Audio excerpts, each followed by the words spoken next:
has captured people's hearts for generations. But Joseph's drama only really begins when he loses that coat. It's one of the most famous rags to riches stories in history. Beaten and sold into slavery by his brothers, Joseph rises to a position to take perfect revenge. But does he? Now Egyptology and science shed light on the man that faced that choice, and the garment that started all the trouble.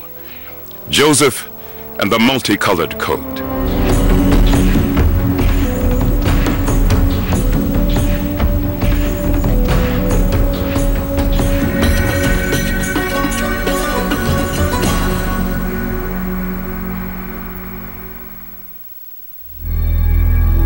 Joseph's story was probably recorded by scribes in 600 BC, over 1,000 years after it supposedly happened.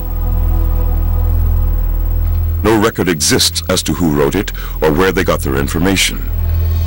So, debate has raged for centuries about whether it is fact or fiction. Egyptology professor Alan Lloyd feels that the truth might lie somewhere in between. One can see over and over again in other historical traditions that you can have a situation where there is a core of an accurate historical narrative, but a great deal has in fact been bolted on. So what's the evidence?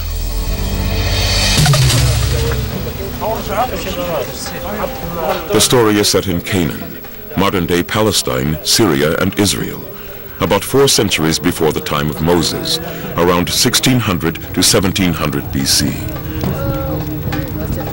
The Bible, the Quran, and the Torah all say that Joseph was one of 12 sons of Jacob.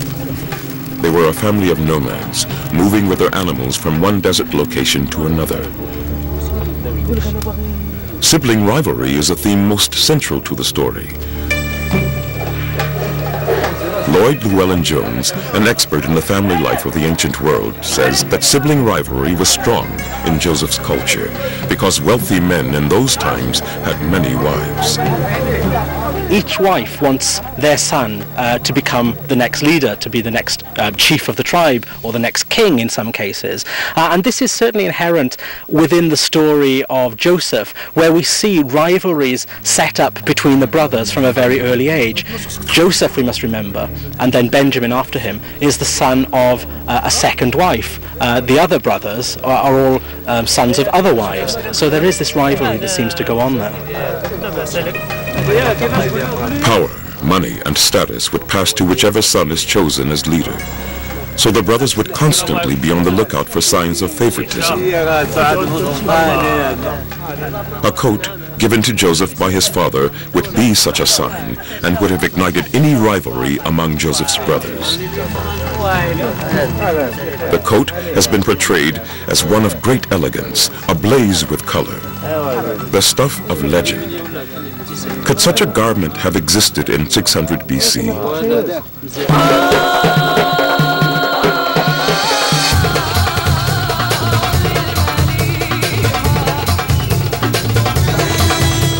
A visit to any Middle or Near Eastern market reveals that bright colors are now an important part of this culture. You can come to virtually any Middle Eastern town or city and find a workshop like this, where fabrics are being made in exactly the same way as reported in a text or in wall paintings or in other visual media in antiquity. Today, in the modern Muslim or Arab world, there is a great emphasis still on colourful textiles and gift-giving of textiles too. Yet, when one imagines the ancient world, a life in colour may not be what comes to mind. I think that we tend to envisage the ancient world in monochrome, maybe because of our over-dependence on Greek and Roman statues.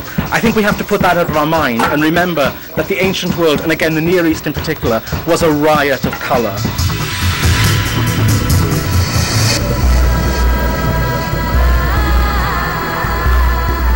Colour in the Near East suggests the story of the coat might be true. But harder evidence is needed that people wore color in the time of Joseph.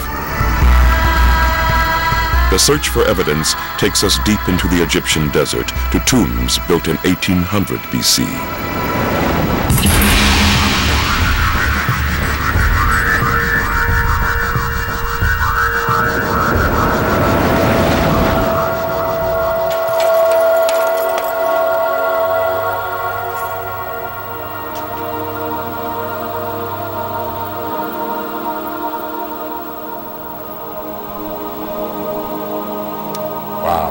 Barry Gitlin is a professor of ancient history who has studied the movement of populations in and out of Egypt during that period. We're here in the 12th dynasty tomb of Numhotep III. Fantastic scene that I've lectured in my classes about for years.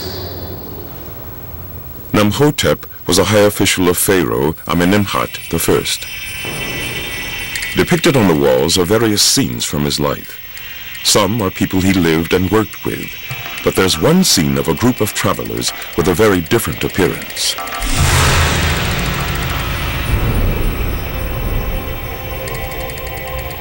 There are two main kinds of garb, both of which are striped. And each stripe being a separate color is very interesting. Plus you see that there are designs within the stripes, which also adds to the differentness, the beauty, the importance of the garment.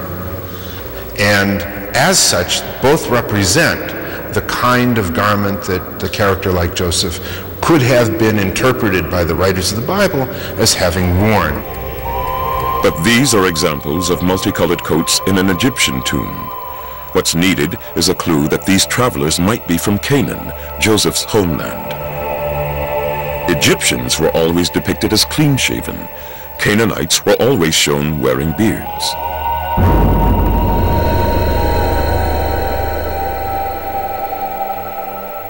You look at these characters coming in, you just look at the beards, at the faces, and this is the common representation of the Semitic Canaanites coming in.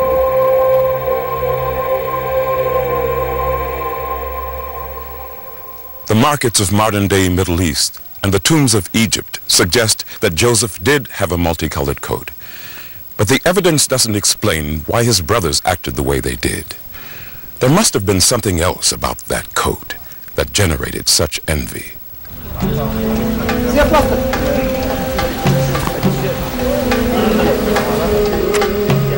One reason why may lie in the way the word for coat is translated.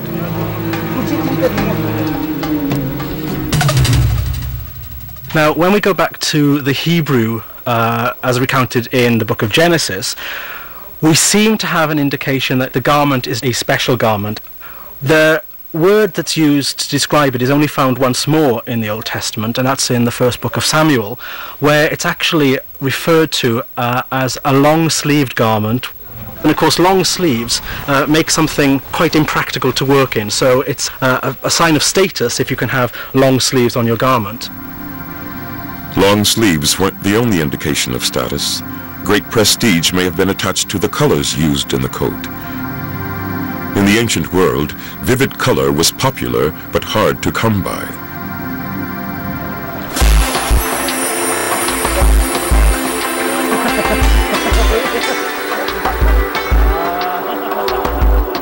Today we've got a myriad of colours that we can choose from, and they're all basically, since the 19th century, made from chemical dyes, which mean that they're solid, they don't run at all, we don't really, on the whole, lose colour in the wash. But of course in antiquity it was a completely different matter, because every kind of dye stuff that we had to come from natural commodities. Some colors were harder to achieve than others. Blacks were difficult because cloth had to be saturated with dye to stop it turning gray. Whites required bleaching, a very complex process. By far, the most expensive dyes to make were reds and purples, colors that we saw Semites wearing in the wall paintings from Numhotep's tomb. Red has to come from something like the stamen of the crocus flower, and of course a tiny crocus only gives 3 or 4 stamen, so you need thousands of these things to create a solid colour red. But without any doubt at all, the most important colour that you could find in antiquity was a purple, a deep, deep, what we can call today imperial purple. A good, true purple has to come from harvesting the sea. It's created by picking up tiny shellfish, mollusks, and it takes thousands and thousands of these things which are dumped into a vat of boiling water, which ingeniously the ancients discovered gives off a rich purple dye when wool or linen is dipped into it.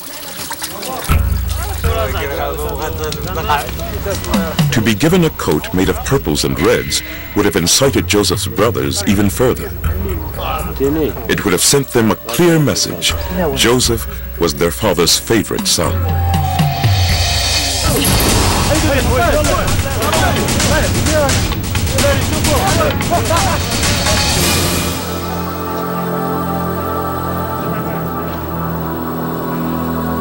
According to the story, Joseph's brothers sell him to traveling merchants for 20 shekels. It's a price that is in line with Egyptian sources. A few hundred years later, we find that the price is up to 30 shekels. And yet, down into the first millennium, it's up to 50 shekels, and so on. So we see, you can actually plot on a chart and see the cost of slaves going up. Now, with the Joseph story, this is an important detail, because if the story is simply conjured up, made up, if it's just a novel from the end of Israelite and Judean history, you would expect that the author would not know what the price was 500, 600, 700 years before. While Joseph was being hauled away to Egypt, his brothers faked his death by smearing his coat with goat's blood.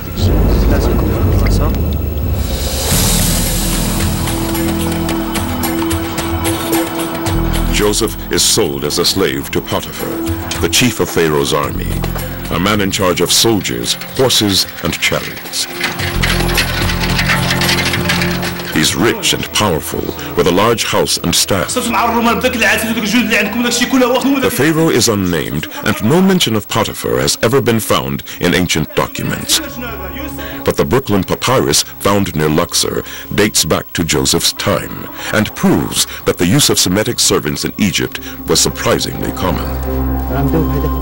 During the late Middle Kingdom, which is a period when Joseph may well have come to Egypt, a well-to-do household of a nobleman in Egypt had a good number of Semitic household servants, people who did work in the fields, people who did the weaving and so on. So a well-to-do estate would have household servants, we might even use the term slave, to describe these people. According to the story, Joseph was given an Egyptian name, another custom confirmed by the Brooklyn papyrus.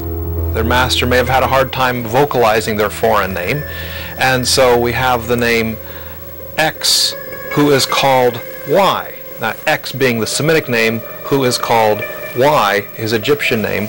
In the Joseph story, we have Joseph, who is called Zaphenach Paneach. Joseph worked hard and did well, rising to take charge of Potiphar's household. But then, his fate takes a dangerous turn, instigated by Potiphar's wife.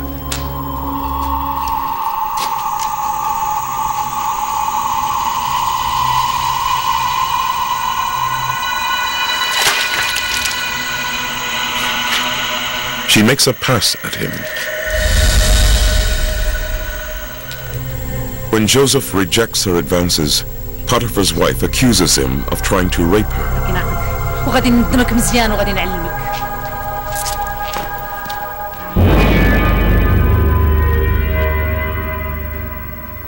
Potiphar has no choice but to send Joseph to jail, where his life takes another turn. A former royal servant asks Joseph if he can interpret a strange dream about pressing 3 bunches of grapes into Pharaoh's cup. Joseph says it means the servant will be freed from jail within 3 days. To his astonishment, Joseph's interpretation proves true.